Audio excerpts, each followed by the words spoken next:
Chegamos então finalmente ao último vídeo sobre o livro dos Juízes. E antes da gente meditar no que vamos meditar hoje, algo bem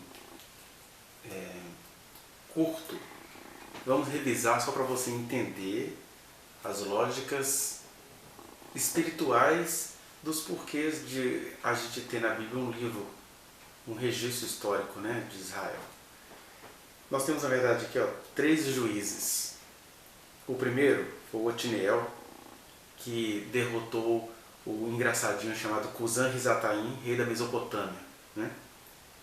Depois nós tivemos o Eude, que era um benjamita, ele era canhoto e ele derrotou um engraçadinho também, que era um rei moabita. E a gente vai percebendo que Deus pelo menos se apossava deles para eles terem uma capacidade beligerante. Nós temos o Sangar, que derrotou os filisteus, quando eles começaram, né, a atentar contra Israel.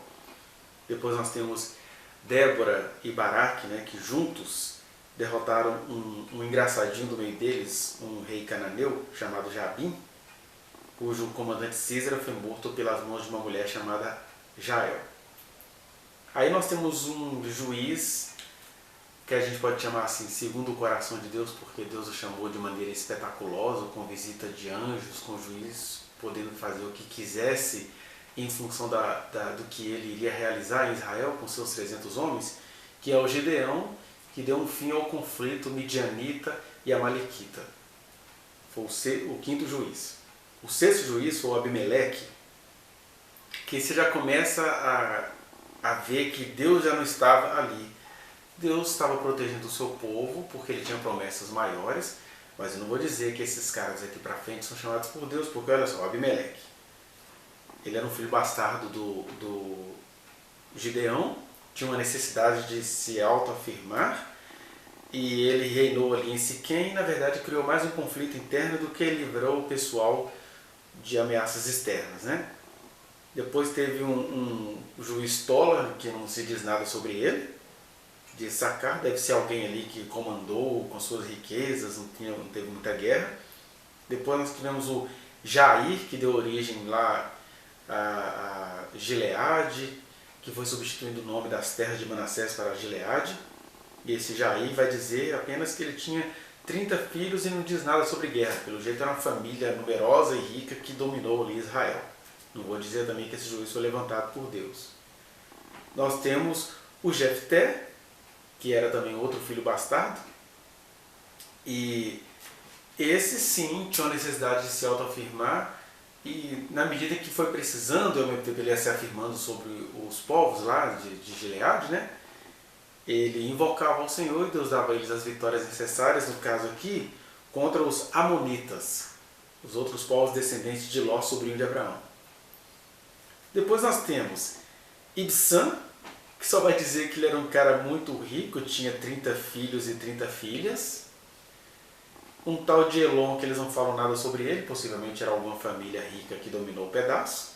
Depois um outro, aí já estão no 12º juízo, Abdon, que tinha 40 filhos, 30 netos, que cavalgavam 70 jumentos. E não diz nada sobre proteção, diz apenas sobre uma família ali que tinha a vida de nabatos, né? E o último juiz relatado no livro dos Juízes foi o Sansão, que então nós temos aí o Gideão e o Sansão, 2 juízes cheios do Espírito Santo. Um não soube muito o que fazer com isso, morreu velho, farto de dias, muitas mulheres e filhos, e acabou gerando aí o Abimeleque, fora daqueles 70 filhos. E o Sansão, que Deus cuidou dele antes dele ser fecundado na mãe dele, com histórias maravilhosas. Deus levantou um indivíduo para apavorar e aterrorizar um bando de filisteus que eram tecnologicamente mais desenvolvidos do que Israel. E o Sansão, que foi essa mensagem, não conseguiu amar essa mensagem, ele acabou cometendo um suicídio altruísta, fazendo o templo cair sobre ele e cerca de 3.000 filisteus, né? Aí Sansão morreu, para-se a narrativa dos juízes, essas narrativas não são cronológicas, né? Aí eles vão mostrando os incidentes. Um tal de Mica constrói uma casa de ídolos e contrata para si Jonatas, neto de Moisés, para ser seu sacerdote. O que isso tem a ver com Deus, né? Os danitas, eles conquistam seu território, eles saem da beira ali do mar Mediterrâneo, né, meio que fugindo da opressão dos filisteus, e vão lá ao norte de Naftali, e lá se instituem de maneira covarde. Eles vão lá em Laís, acabam com toda uma cidade e querem entender que Deus deu aquela terra para eles, e eles acabaram foi sumindo mesmo. Fazem isso com os ídolos que eles roubaram de Mica. Deus não tem nada a ver com isso, não é verdade? E por fim a gente tem todos os episódios que acontecem a partir de um levita que inventa de pegar uma concubina de volta. Um levita da região montanhosa de Efraim que pega uma concubina que morava em Belém da Judéia. E aí essa menina, né, essa concubina, ela é covardemente estuprada, e Israel vai fazer o quê? Vai resolver o problema de um estupro, de uma molestação hedionda, com outras questões hediondas. Eles saem matando tudo. Uma briga entre as demais tribos e Benjamim. E o livro termina de maneira até patética, com os benjamitas sem mulheres, né? Conforme vimos no vídeo anterior. Isso para você entender que o livro é dos juízes, o livro é bíblico, as histórias são israelitas. De qualquer forma, a maneira como o livro se desfecha, né? Porque é aqui que a gente precisa compreender que a Bíblia é a palavra de Deus, mas ela não é Deus. A gente tem essas memórias históricas, mas elas estão falando mais de como que os homens e mulheres agem com cegueiras e com mediocridades em relação à graça infinita do Senhor. Porque eternamente o que vai continuar valendo? Que as pessoas tenham comunhão com o Senhor, senão elas caem no engano, inclusive nos enganos do escriba, como este aqui, ó. Para a gente encerrar as nossas meditações em Juízes 21:14, quando ele estava ali procurando mulheres para os benjamitas, olha o que vai dizer o texto. Nesse mesmo tempo voltaram os benjamitas e se lhes deram por mulheres as que foram conservadas com vida das de Jabes de Gileade. Porém, estas ainda não lhes bastaram. Ficou faltando mulheres que eles iam roubar numa festa, você vai ver no decorrer dos capítulos. Aqui que é o probleminha. Então o povo teve compaixão de Benjamim, porquanto o Senhor tinha feito brecha nas tribos de Israel. Olha isso. Como assim que as pessoas sutilmente colocam na conta de Deus todo o estrago que eles muito esforçadamente fizeram? Porque primeiro você tem aí, quando os homens benjamitas perversos fazem covardia até matarem a concubina do levita, isso é porque já vinha de outras percepções, eles vinham adorando ídolos, eles vinham tendo casa de ídolos, fazendo tudo do contrário do que Moisés deixou recomendado, do que Josué deixou recomendado. E aí, depois que eles fazem tudo errado, e eles veem que uma tribo está sem mulheres, nem precisava fazer essa palhaçada toda, porque Deus tinha falado para eles, eles só não poderiam casar com mulheres asdoditas, que eram filisteias, não poderiam se casar com mulheres cananeias, não podiam casar-se com mulheres moabitas e amonitas, mas eles poderiam casar-se com mulheres de outros povos, eles poderiam inclusive clamar ao Senhor nesse sentido. Mas eles fazem toda essa coisa, brigam entre si, aí uma tribo, aos olhos deles, quase fica exterminada, e aí eles colocam o quê? Que o Senhor tinha feito brecha nas tribos de Israel. Deus não fez nada. Mas é assim que a religião faz. A gente faz tudo errado, não busca o Senhor, e agora queremos colocar nas mãos dele as nossas loucuras, as nossas imbecilidades. A gente quer que ele aprove os nossos ídolos, a gente quer que ele seja o patrono, porque tem aquela história, não, eles falam que é o Senhor, porque foi o Senhor quem permitiu. Quando o Senhor permite, neste caso aqui, ele está permitindo no sentido de que ele tem uma promessa grande a cumprir, maior do que nós. Mas ele não foi ele quem tirou a tribo de Israel, os benjamitas da tribo de Israel, não.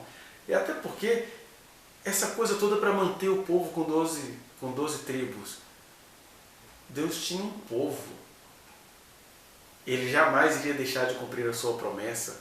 E se o pessoal ficou ameaçado ali com uma convenção de ter 12 tribos, porque Jacó teve 12 filhos, que até quando você vai analisar esses 12 nem querem dizer muita coisa, embora isso entre no imaginário hebraico, das 12 tribos, 12 pedras, 12 apóstolos, são imaginários hebraicos. Por isso que Jesus vai e elege 12 apóstolos, quando na verdade ele tinha todo um rebanho muito mais eficiente de mulheres, né? Mas as convenções hebraicas queriam os 12, essa idolatria com 12, essa coisa masculinizante de ficar localizando, fazendo contabilidade, fazendo cálculos. Mas Deus não tem nada a ver com isso. Como não tem nada a ver com quase a totalidade desses juízes aqui. Então isso serve para mim e para você entender que o desejo eterno do Senhor é que a gente o busque. Se a gente não o busca, ele tem promessas superiores a cumprir. Mas eu não posso, a partir disso, achar que ele está endossando a idolatria de Mica, que ele está endossando que benjamitas roubem mulheres dos outros povos para poderem perpetuar as suas gerações. Isso não adianta em nada. E ao mesmo tempo, no sentido psicológico e espiritual, essa rixa entre benjamitas, efraimitas e as demais tribos de Israel vai descambar em um monte de coisas que a gente vai ver na sucessividade das nossas leituras. Aqui o convite é que a gente seja tão humano quanto responsável, no sentido de não atribuir a Deus a culpa daquilo que a gente construiu. Nós temos que ser como o rei Davi, como Jesus, que disse: olha, tem misericórdia de nós, perdoa os nossos pecados. Mas essa questão de, o Senhor deixou brecha em Israel. Quem era nem uma brecha, uma cratera aberta, era o próprio Israel. Deus não tem nada a ver com isso.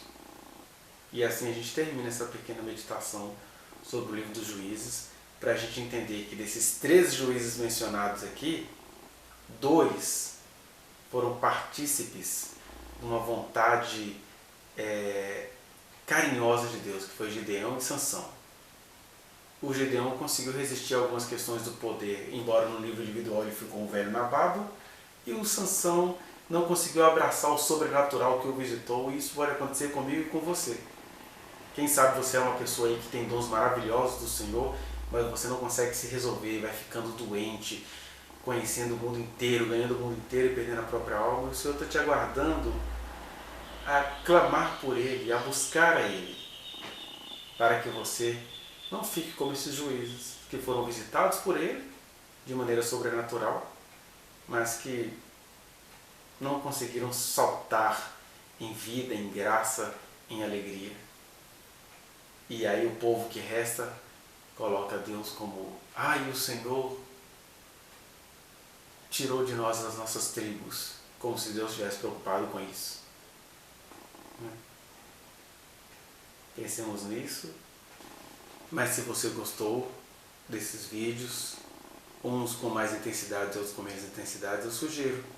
Receba as notificações, salve essa playlist dos juízes para você ver cada vídeo, para a gente compreender coisas aqui que a gente foi processando na nossa leitura.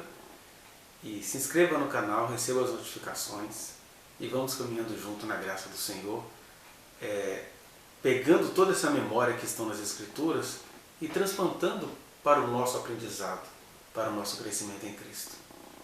Tá bom? Que o Senhor te abençoe.